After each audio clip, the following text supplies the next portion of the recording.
Well, ladies and gentlemen, after 6 weeks of testimony in the Alex Murdaugh trial, Alex was found guilty of 2 counts of first-degree murder.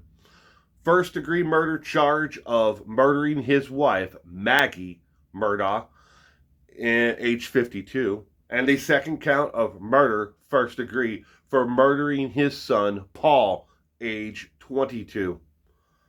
The justice system in South Carolina obviously moves quickly and correctly.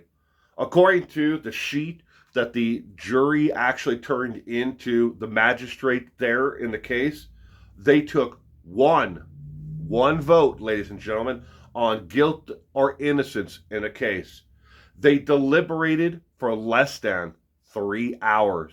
It was that clear cut to the jury that he was guilty of what he was charged with. I, for one, wasn't sure. I will admit, I watched the entire, trial, and I wasn't sure if the jury was going to be a hung jury, they were going to find him not guilty, or if they were going to find him guilty of a lesser charge. But they found him guilty of the full charge.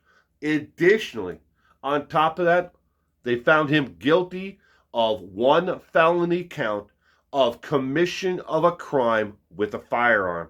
That's an enhancement in the state of South Carolina.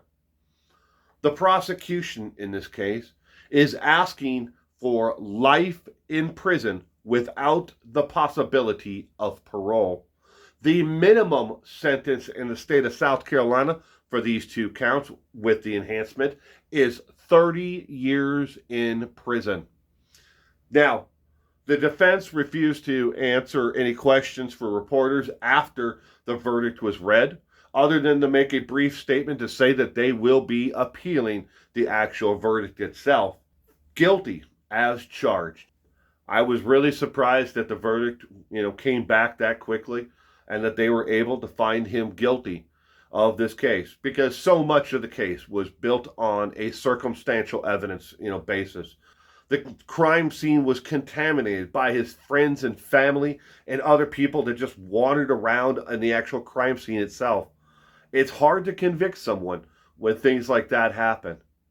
But this jury came back in less than 3 hours.